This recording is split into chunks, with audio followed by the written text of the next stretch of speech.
hearing Bhagavad Gita, yesterday we heard Krishna told the mind is a friend to a jiva that has full control of self and a foe or enemy to him who has no control over it. So same mind, but in different circumstance. Can be enemy or can be friend.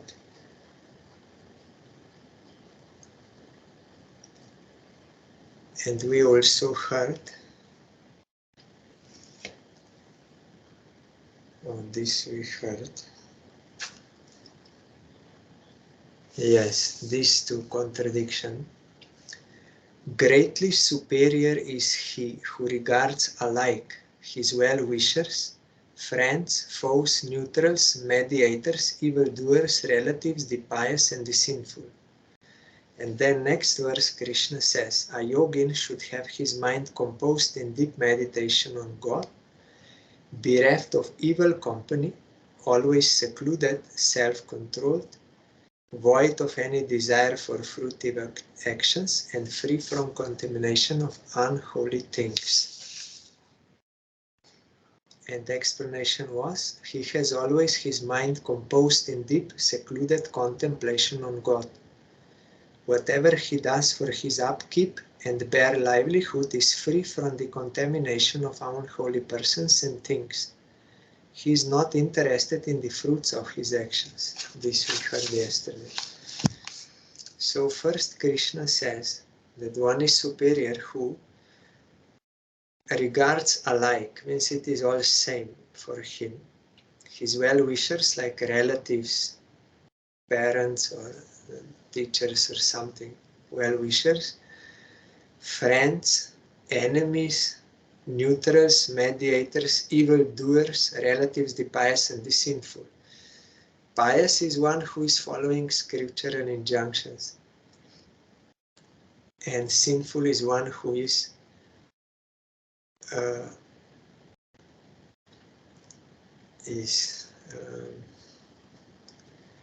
breaking scriptural injunctions, goes against scriptural injunctions. Scriptural injunction is one should not eat one should not drink alcohol. If someone does, then he is doing sin. He is going against. So here in this verse it is meant that one sees all are jivas and he does not discriminate based on their material status. They're all jivas, all souls. So no discrimination in regards to this, their status. But in second verse, it is according to their actions.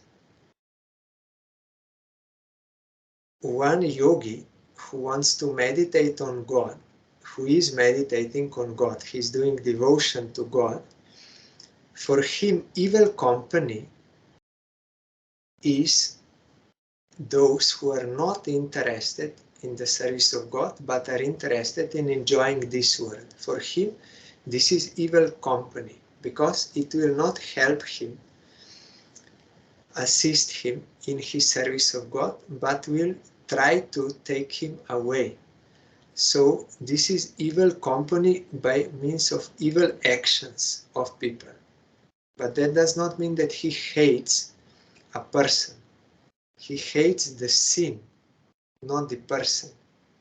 Persons are, he's not seeing them as separate from God. He's Chinese, so he's a foreigner. No, he also belongs to God, same God. So he's not discriminating based on material, this dress. And based on material dress, he is discriminating as enemies, friends, neutrals, like this. No. All belong to God. But jivas have different types of actions. So evil company means those who are disinterested to serve God. And what is actions free? He has no desire for fruitive actions, means some for enjoyment, and free from the contamination of unholy things. What are unholy things? Those which you cannot engage in the service of Krishna. Those are unholy things. Everything here is determined based on utilization or action of a person, whether it is God inclined or averse to God, or whether it can be offered to God or not. This is transcendental discrimination, not material discrimination. In previous verse, material discrimination was removed. But here comes another, that is spiritual discrimination, which is what is favorable for the service of God. God is person. He has likes and dislikes. He's not impersonal something all same. No. He's doing his lila and everything. So what is for his satisfaction, devotees, they like that and they accept that. What is not for his satisfaction, they don't like and they reject as unholy. So two angles of vision, two standpoints are here different. So one who is inclined to serve God, he is also maintaining his life in this world. But how and why? He is doing as much as necessary only for his bare minimum upkeep, not more or less. What is necessary for his maintenance so that he can use for the service of Krishna. His life he can utilize for the service of Krishna for this purpose. So other people, they also are doing for survival. But for what? So that they can enjoy them. That is their aim. That is why they go to job. So that then they can go to seaside for 2 weeks in year or 4 weeks in year, and then they will spend all their money on sense gratification in restaurants and this and that. So that is why they are going to job, to survive, so that they can have sense gratification in many different ways.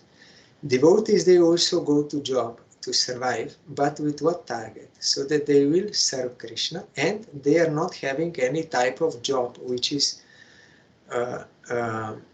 connected with any kind of sinful activity, which is not liked by Krishna. They avoid. You will not find devotees butchers.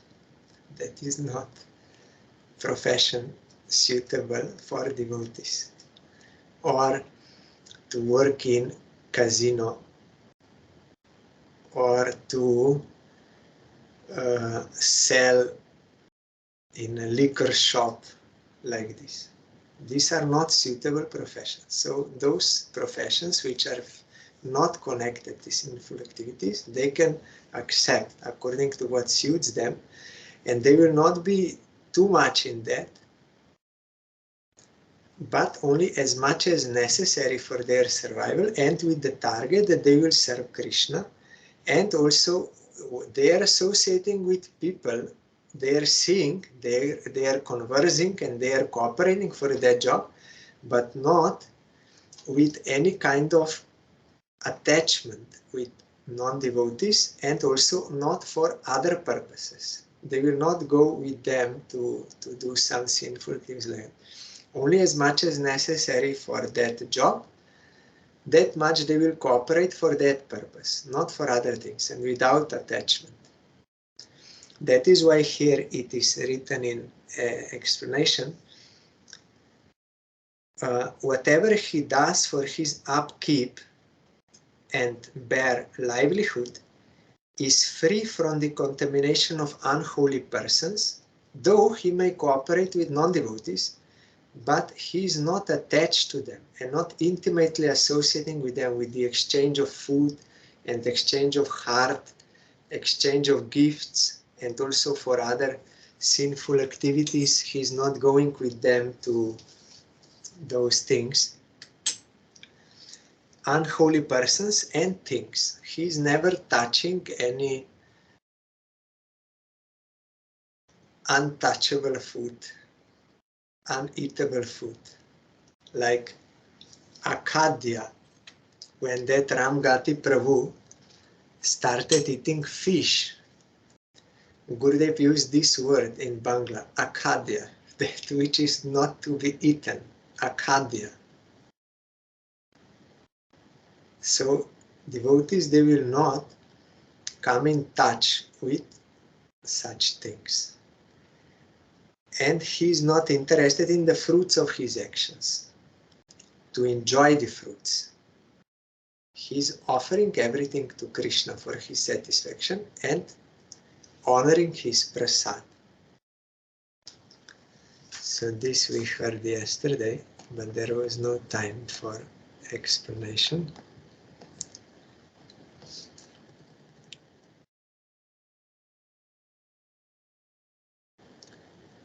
Shuchau deshe pratishtapya stiram asanam atmanaha nati uchritam nati nicham chailajina kushotaram tatraikagram manah kritva yata chitendriya kriyaha upavishya sanayunjat yogam atma vishuddhaye. A yogin must be seated in a sanctified place, in a nook on a small mat of kusha grass, with a deer skin and a cloth set upon it, neither too high nor too low, and practice yoga, withdrawing the mind, attention, senses and actions from the outside world and concentrating them on God for the purification of his self. Now this is Ashtanga Yoga here explained.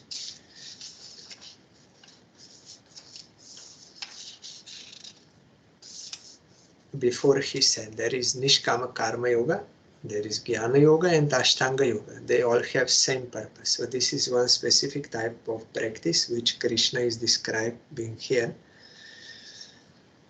How this asana, deer skin was used before in other yugas. Now in Kali Yuga it is not used. And first he has to practice those yama niyama, not stealing, not lying, all these moral, ethical principles and these things. Then asana. Asana is meant, there are so many asanas if you go to yoga, and they are not meant for recreation, physical exercise, for health. Originally they were not meant for this. They are meant to prepare your body so that you can have a stable asana, so that you can sit properly in sukhasana, that happy posture, sukhasana, in which you will then meditate. But because we are unable to be stable in that posture, so many exercises are there so that you make your spine flexible and strong and all these things. And there are different channels in your body, nadis. So when you do some posture, then you have to hold there and you have to breathe through that. In that asana you have to breathe through to make that circulation. That side effect is also health, good health, but that was not the main purpose why they would do asanas. It was only so that they could come to the sukhasana when you are not disturbed by anything, any bodily pain or non-stability or anything, so that you can forget about your body, and then you have to withdraw senses from the sense objects and actions and everything. You have to withdraw from outside world, and you have to turn them inwards for the meditation of God. That is why you have to first come to the level of that stable asana, and those yama niyamas, they are 5. Stealing, lying, the celibacy, all these things are there so that you are not disturbed.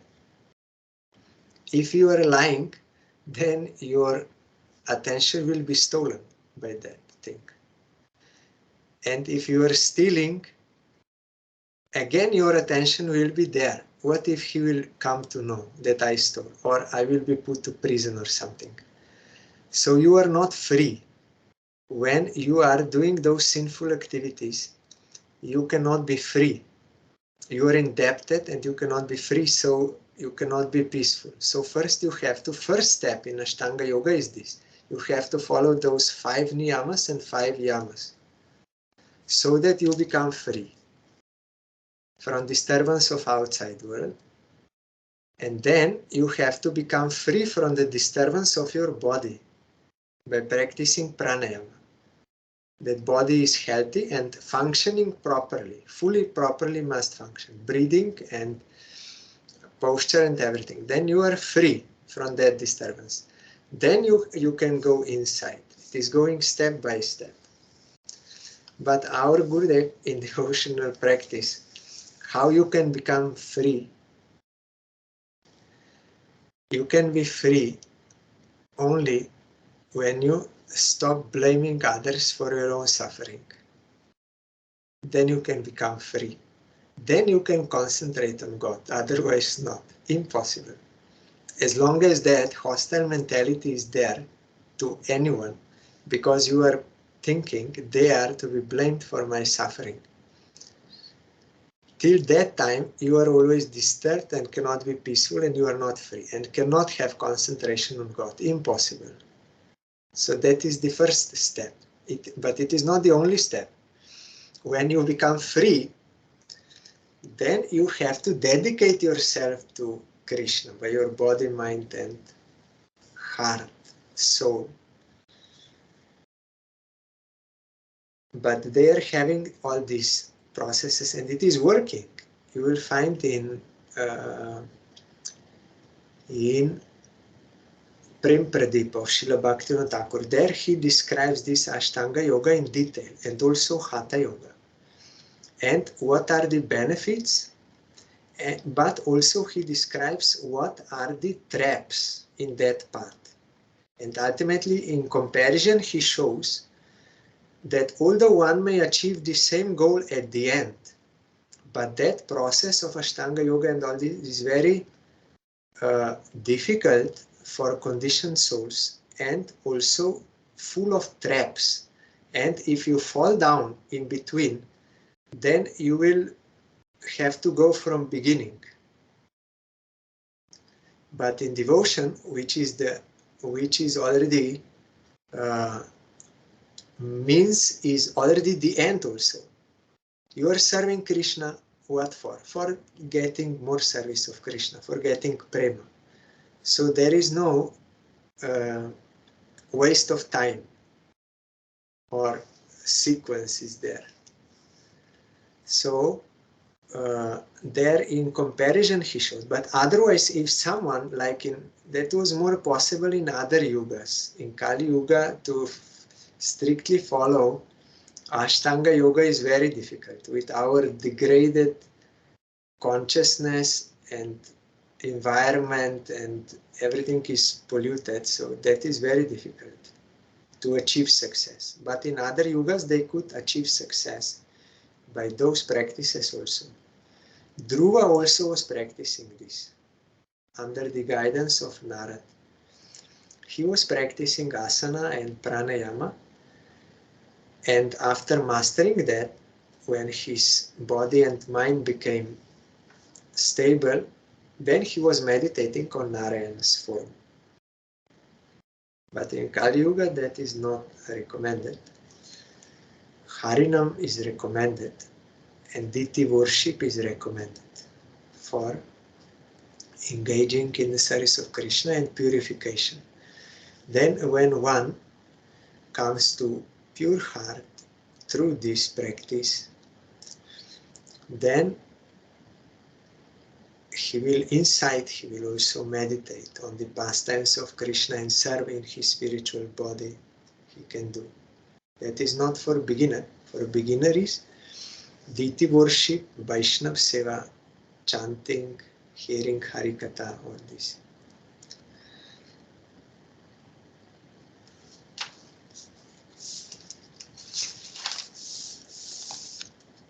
And now further it is described.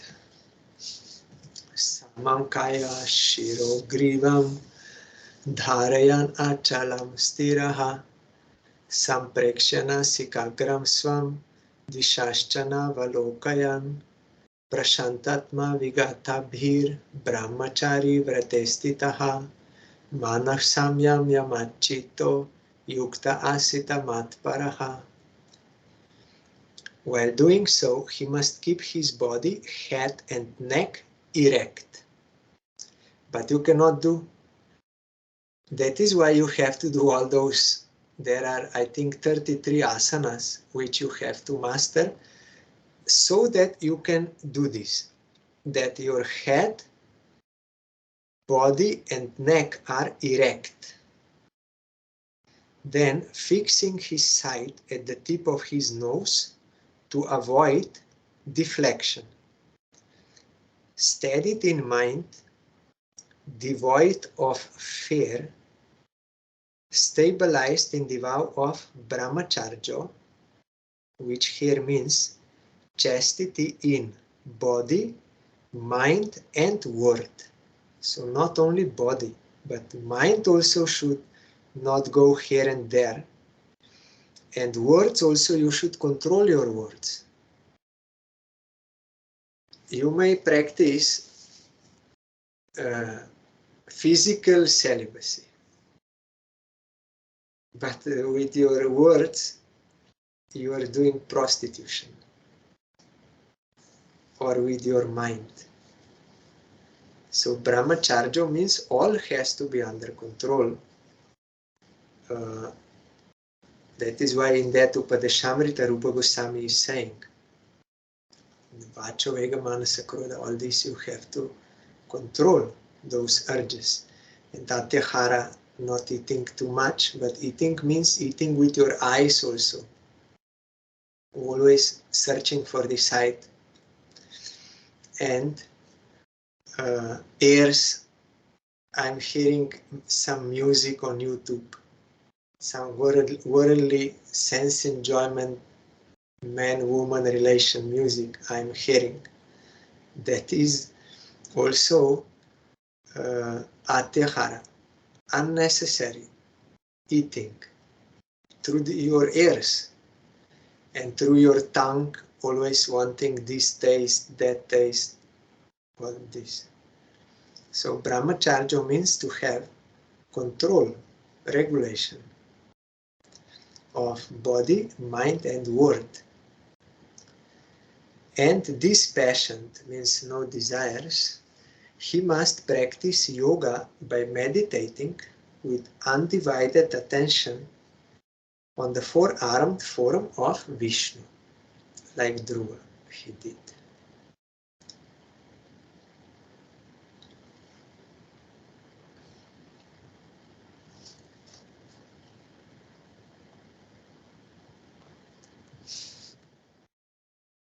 Yunjan evam sadatmanam yoginiyata manasaha shantim nirvana paramam madsamstam adigachati.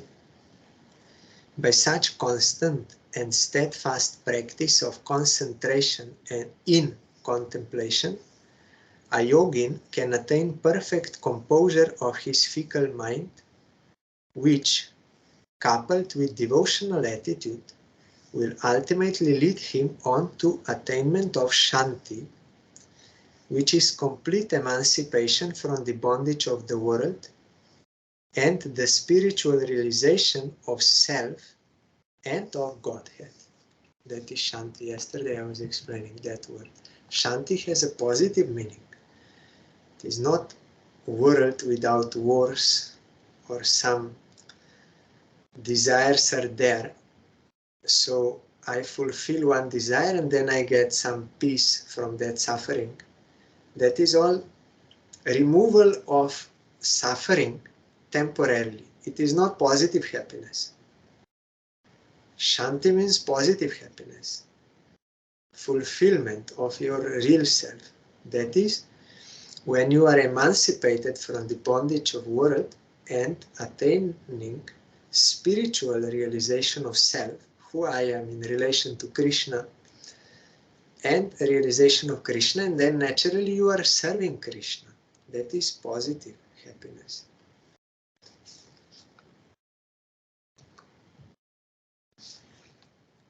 Natyashnatastu yogosti nachaikantam anashnataha nachati swapna shilasya jagrato naiva charjuna. Gluttony, too much abstemiousness, too much sleep or sleeplessness are all impediments to yoga.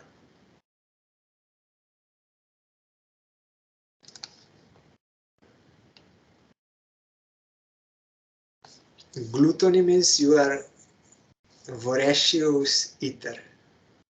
You want to eat more and more and always searching for taste. Or another extreme is too much abstemiousness. You don't eat. Then your body and mind also become disturbed. And too much sleep or sleeplessness are all impediments to yoga. What is according to natural necessity by nature, that much, not too much, not too less. Then you can peacefully go. Like in Ayurveda, you have this Din Charitra, how you have to regulate your body so that it is in accordance with the natural, with constitution and all these things. And if you follow that regime, then you will have healthy and peaceful life.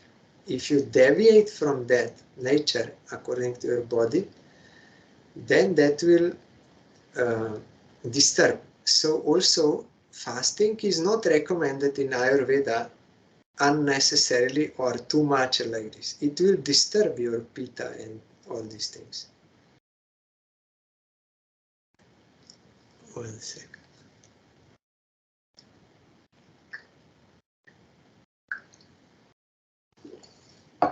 Because there are cycles of that fire. When fire comes, if you don't give him to eat, then he will be disturbed. And he will create disturbance. So you better to eat that time, not to fast. And there is that is science. It is Krishna gave that science. He knows how he created this body, how it is functioning, and he also gave proper guidelines how to properly take care. You will find in Chaitanya Shikshamrita also Bhaktivinoda Thakur mentioned there about this regulated life. That is also that is secondary rules, but it is important for devotees also, so that their body and mind are favorable. They are not disturbed and they are in favor of devotion. So this is also to be followed as far as practically possible in relation to how you are doing your bhajan, Shravan Kirtan. like in fire, if you have fire in that, I don't know how that is said. Fire is there. Then when fire will go down, you have to put little there. Then that will maintain the fire. And then fire will go, then little you maintain. But if you don't give, then fire will totally go down. It will be extinguished. Then it will be more difficult to again start from beginning that fire. Or if it is too much and like this. So like that in body also we have such natural things Krishna created. So he also gave this how to live regulated life, healthy life, and that is normal life. We are living sinful life when we are not following natural cycles. That is harmful life. No, I'm living as I feel like. As I feel that I go. But that is harmful life. You have to have regulated life according to nature. Like if you have a car, if you don't take care of car, if you don't give oil, if you don't clean those things, if you don't take care of car, it will be quickly damaged and you will have to take to repair. But if you take nice care, then it will run smoothly. Like that with body, it is also same. And Ayurveda is perfect science, given by God himself. That is why it is perfect. It is not some scientific observation and experiment and yes, and so many people you test on them and like that, and you get some conclusions like that. That is all speculative. It is not perfect. And what may be suitable for one is not suitable for another. So they're testing same medicine on same and such a result. That is scientific, that is not very much reliable. But Ayurveda is perfect science. But the only problem is because that science is lost. Gradually it is lost. Still something is there and it's better than nothing. But it was lost due to the influence of Kali Yuga. So much sinful tendencies, so no one wants to follow that or upkeep or like that. But still Gurudev said, how much is there, it is better than nothing.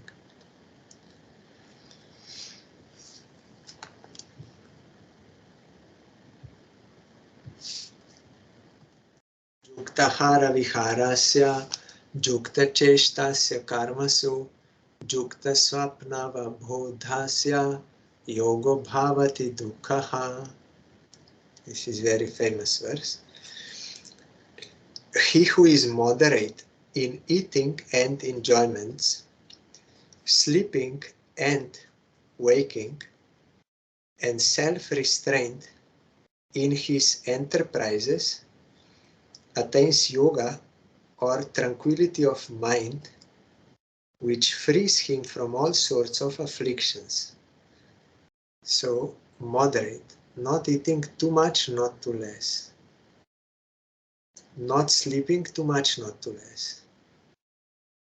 And self-restraint in his enterprises, attains yoga or tranquility of mind, which frees him from all sorts of afflictions. Dukkha, all miseries will go away just by following natural lifestyle according to your.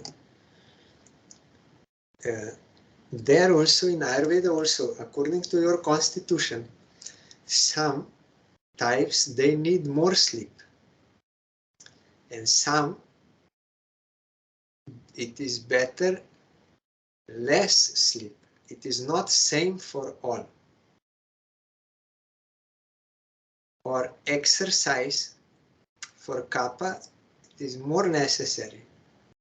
For vata, less, because vata already is active by nature. So if you give more action, then that will increase.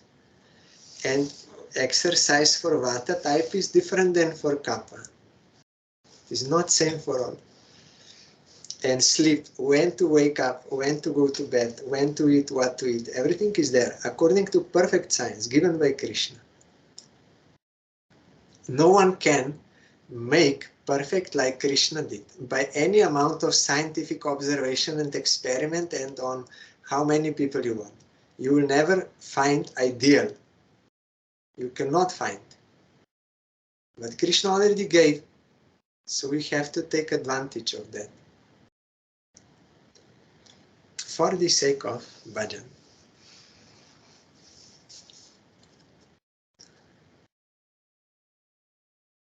If sleeping too much, like for kapha, it is not good to sleep too much. And during certain hours, because that will pollute your body. If you sleep at that period of time, if you are kapha, it will be more harmful to you than to others.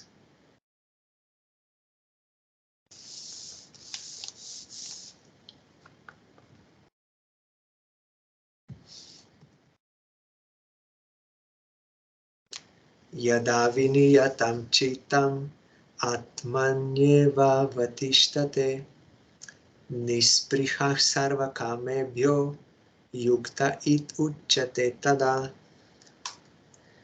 A yogin becomes yoga jukta when his mind becomes completely disentangled from the shackles of the world and is well established in the knowledge of the transcendental.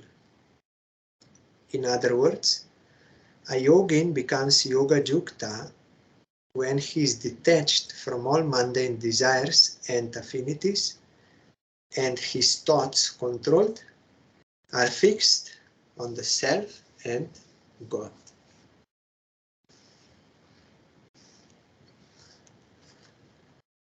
We have that Nishta stage. Shraddha, Sadhusanga, Guru Padashray, Bhajana Kriya, Anartha Nivriti Nishta. Nishta means fixation of mind to the object of worship.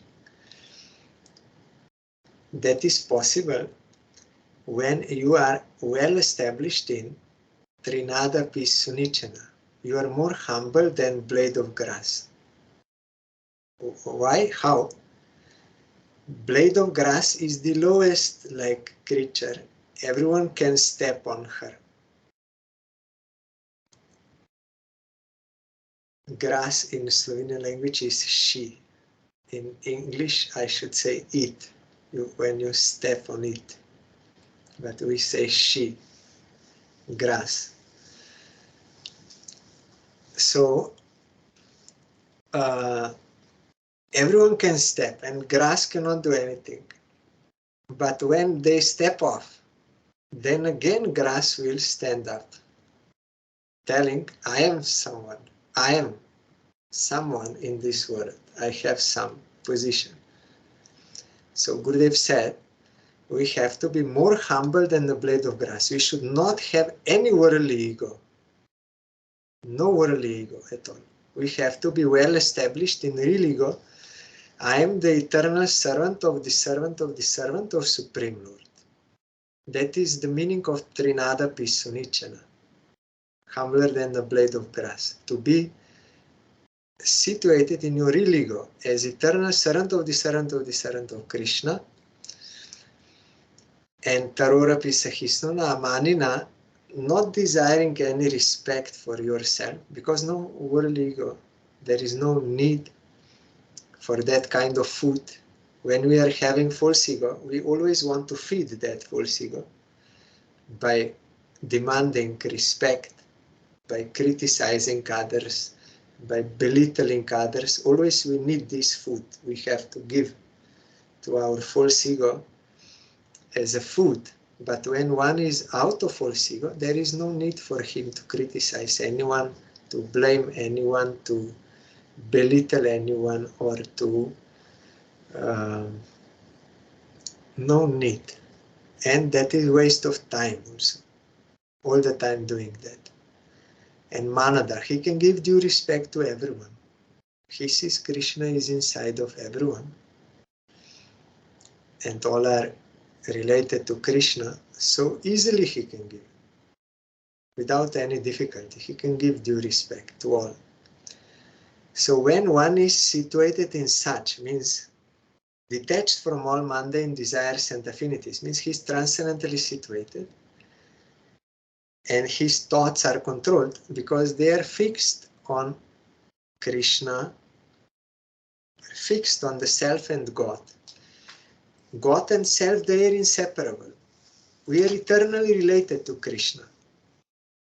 When you realize Krishna, you realize yourself also at the same time.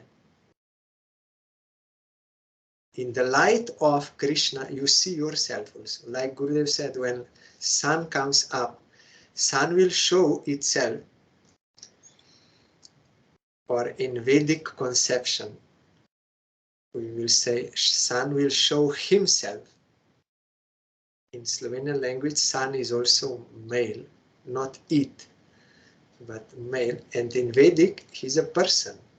So sun will show himself, and simultaneously all other things in proper perspective. So when you realize Krishna, you also realize yourself in relation to him. You are not separate from him. That is why here, if you think about your real self, then automatically you are thinking about Krishna. If you are thinking about Krishna, you automatically you see yourself also. It is inseparable. So when one comes on transcendental platform, then he can have fixation of mind to the object of worship, and constantly. Because Krishna is eternal, I am also eternal. Devotion to Krishna is eternal. It does not stop.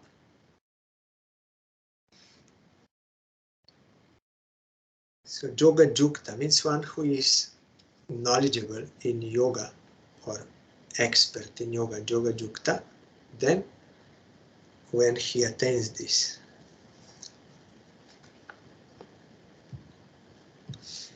Jatadipo nivatasto nengate sopama smrita yogino yata chittasya yunjato yogamatmanaha. The mind of a Yoga Jukta is as steady and true as the unflickering flame of a lamp in a windless house. There is no wind, so that flame is stable there in a lamp.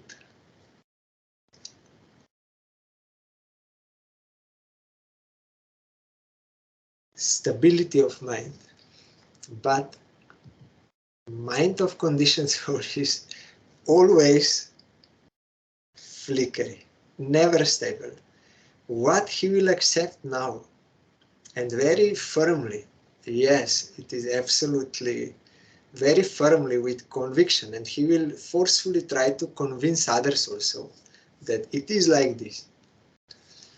After a few moments, he will change and something else will accept. He will reject this and accept that. And then after some time, and that again he will forcefully try to convince others also. Then again he will come to this first one like this, all the time unstable. But every time, in every condition, very convincing. With great conviction and surety, it is like this. But that is not correct. When one is firmly fixed in Krishna, who is transcendental, then his mind is always steady, being fixed there, because that is also transcendental. Our real self and Krishna are transcendental, and that relationship is eternal, it is fixed. It doesn't change all the time.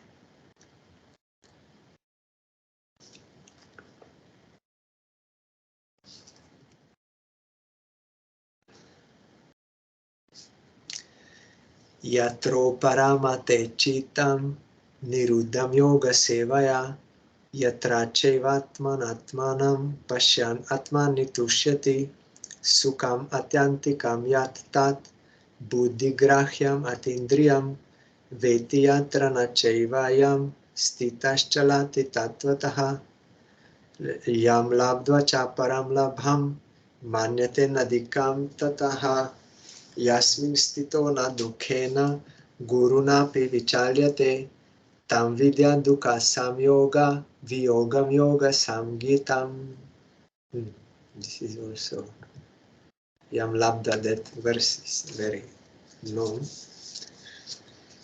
By such practices of yoga, the mind of a yogin is wholly absorbed in deep meditation with a corresponding detachment from all worldly affinities, with the result that he is self-delighted and he realizes the true nature of his real self and Paramatman by his pure intelligence. This was Shloka 20,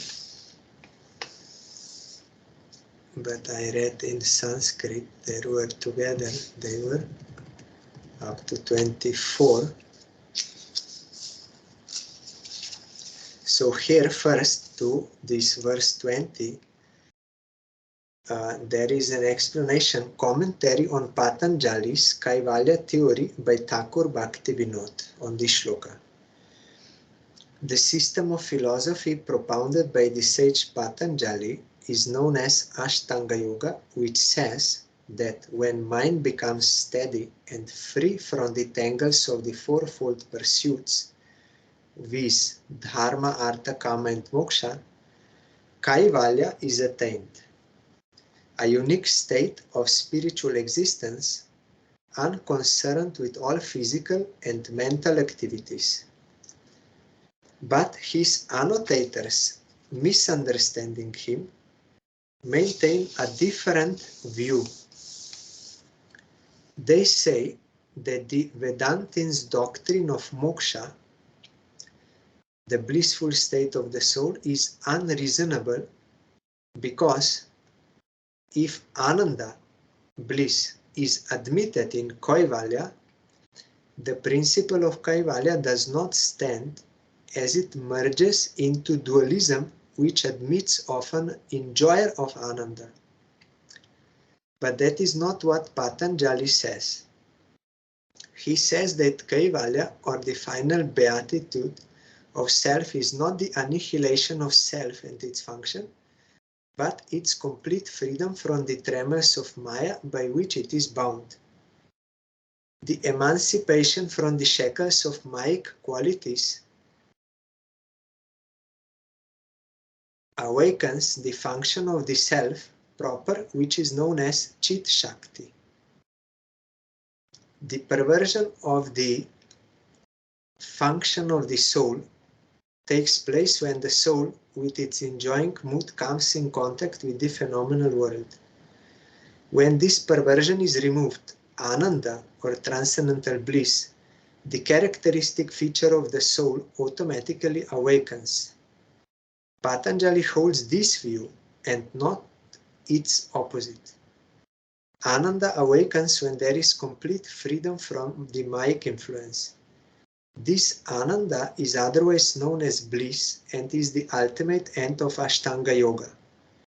In this respect, it is tantamount to Bhakti Yoga, which will be explained hereafter. Yes. This is what Srila Bhaktivinoda Thakur wrote in that Prema Pradip, that book, where he is making comparative study between Hatha Yoga, Ashtanga Yoga, and Bhakti Yoga, pure Bhakti Yoga, Shuddha Bhakti Yoga, by worshipping deity and hearing Shastra and chanting all this. So there he says that Hatha Yoga can bring one only up to impersonal liberation, which is like in Vedanta that moksha, impersonal liberation. But Patanjali, when he is speaking about Kaivalya or like oneness, that is not the same as impersonal moksha. But those who are his followers, they could not understand because they had no realization. So they said that that is the same as moksha. Because if there is any ananda in kaivalya, bliss, that means immediately you have to bring some duality, someone who is enjoying the bliss. There is some duality, but the point is that is transcendental duality, not material duality, and they cannot understand that. But actually what Patanjali meant by Ananda or Kaivalya, it is the same as Prema, but they were unable to understand because of being influenced by that intellectual thinking that it then includes duality. But duality we have to transcend. Yes, material duality, but there is transcendental variegatedness. Nitya Nityanam, Chaitanas Chaitananam. There is one eternal among many eternals, one conscious among many conscious. Jivas and Supreme Lord, they are all transcendental and they have their connection, and there is Lila of Bhagavan going on. That is oneness, at the same time difference, but it is transcendental. It is not material. So they could not understand this. Even Shankaracharya, when Bhaktivinoda Thakur said in Jaiva Dharma, Shankaracharya, his Advaita is not what his followers think it is. That oneness. It is oneness of Jiva with Krishna in service. But the followers could not understand. And also, here Patanjali, they could not understand. So they have wrong conception. But there Bhaktivinoda Thakur showed that the ultimate goal of Ashtanga Yoga and Bhakti Yoga are same. But process to attain that through Ashtanga Yoga is full of trouble. And also you will only come up to certain, like Shantarasa, by that, to Vasudev Murti, to four-armed Vishnu,